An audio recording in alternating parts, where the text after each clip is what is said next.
mahasiswi Universitas Surya Kencana Cianjur, program studi Teknik Informatika, yang saat ini sedang melaksanakan MBKM Merdeka Belajar Kampus Merdeka, yaitu pertukaran mahasiswa dengan Fakultas Hukum Universitas Surya Kencana Cianjur. Nah, di video kali ini saya akan mereview mata kuliah Hukum Pidana yang telah disampaikan oleh Ibu Profesor Dr. Hajah Heni Nuraini SHMH beserta asistennya Bapak Dr. M. Rendi Aridayandi SHMH. Baik, kita langsung aja ke pembahasannya.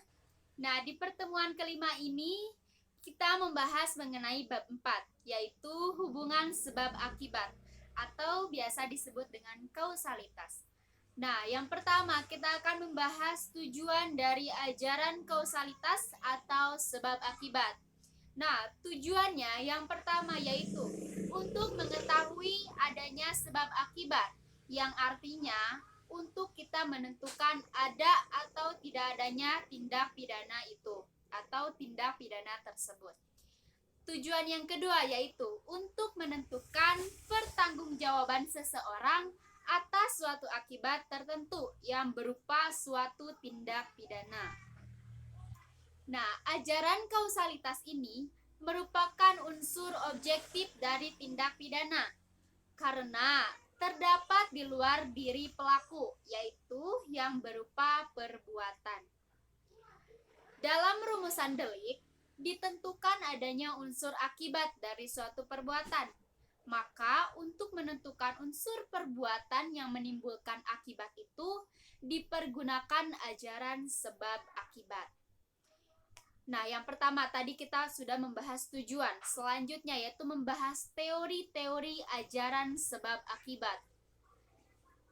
Di dalam ajaran kausalitas, terdapat 3 teori untuk menjelaskan sebab akibat. Teori yang pertama yaitu ada conditio sine qua non, atau biasa disebut teori ekivalen atau teori syarat mutlak. Nah, setiap kejadian yang terjadi di dalam suatu delik disebut sebagai penyebab.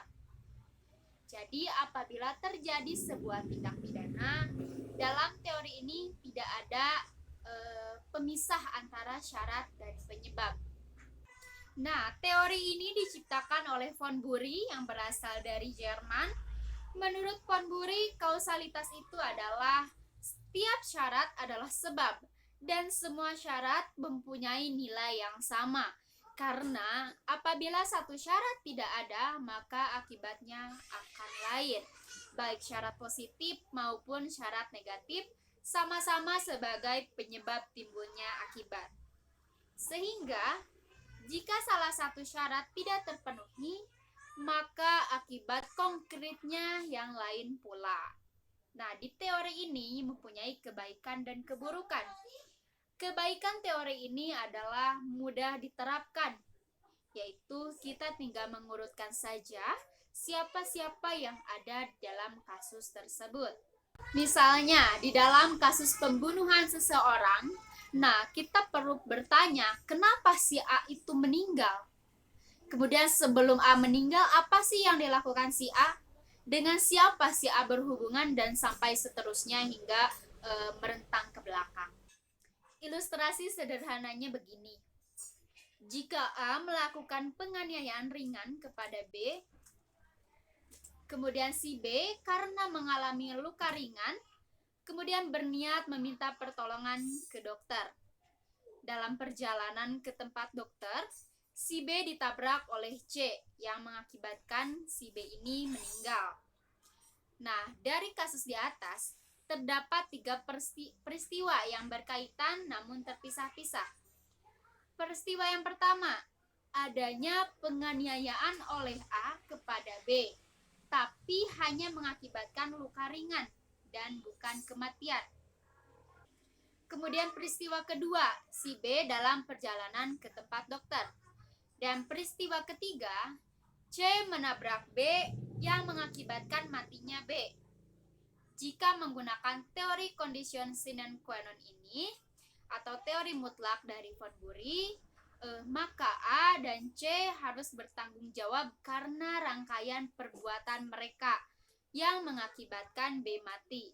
B tidak mungkin ke dokter dan ditabrak oleh si C seandainya A tidak menganiaya B. Tetapi ajaran kausalitas ini menimbulkan masalah karena terlalu luas lingkup berlakunya pertanggungjawaban pidana.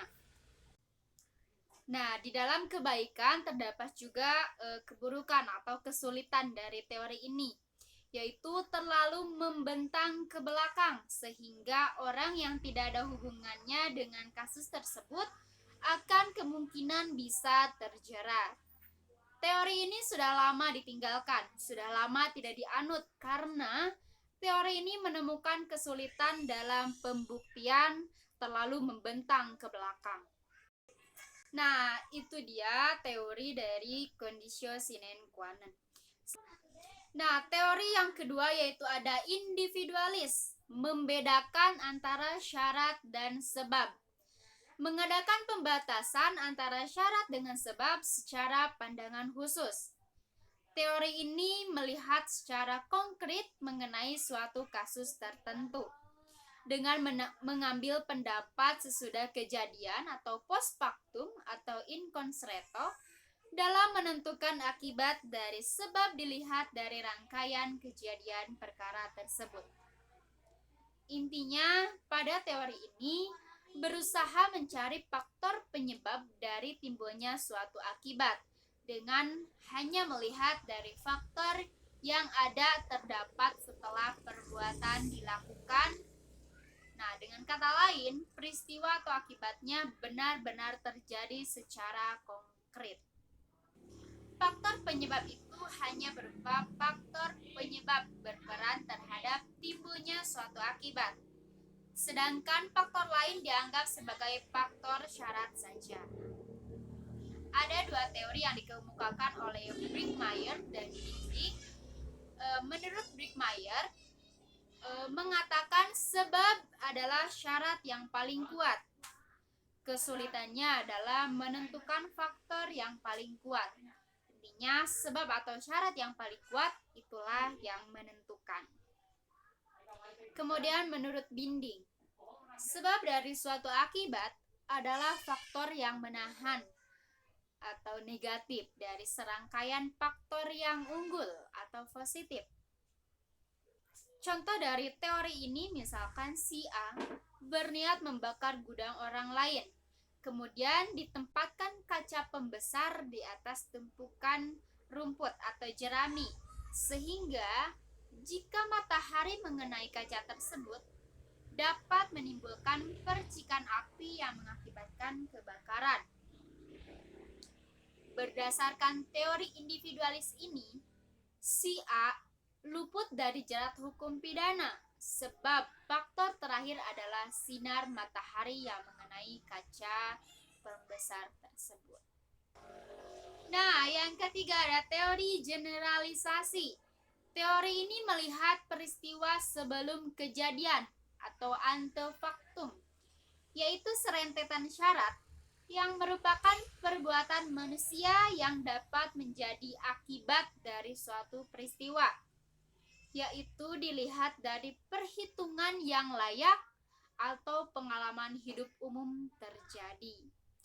Nah, teori ini yang dalam mencari sebab dari suatu rangkaian faktor yang berpengaruh atau berhubungan dengan melihat dan menilai pada faktor mana yang secara wajar dan menurut akal serta pengalaman pada umumnya menimbulkan suatu akibat. Menurut teori ini harus dicari sebab yang sama atau adekuat untuk dapat menimbulkan akibat yang bersangkutan. Oleh sebab itu, teori ini disebut teori adekuat. Ukuran dari teori ini adalah keadaan atau kebiasaan sehari-hari dari kejadian yang muncul. Nah, contoh dari teori adekuat ini atau teori generalisasi ini misalkan ada seorang pencuri malam-malam yang nyaris tertangkap dan dia kabur. Ketika dalam posisi kabur itu, pencuri menemukan tumpukan rumput atau jerami, dan bersembunyilah si pencuri tersebut agar tidak ditemukan oleh warga sekitar. Kemudian si pencuri itu masuklah ke dalam rumput atau tumpukan jerami itu. Nah, karena kelelahan, si pencuri tersebut ketiduranlah di dalam rumput atau si jerami itu. Nah, pagi harinya pemilik rumput itu akan membakar tumpukan rumput tersebut. Nah, sialnya si pencuri yang ada di dalam rumput tersebut ikut terbakar sehingga menimbulkan kematian. Nah, mungkin itu saja yang bisa saya sampaikan. Mohon maaf bila ada kesalahan dalam penyampaian. Wabillahi taufiq wal hidayah. Wassalamualaikum warahmatullahi wabarakatuh.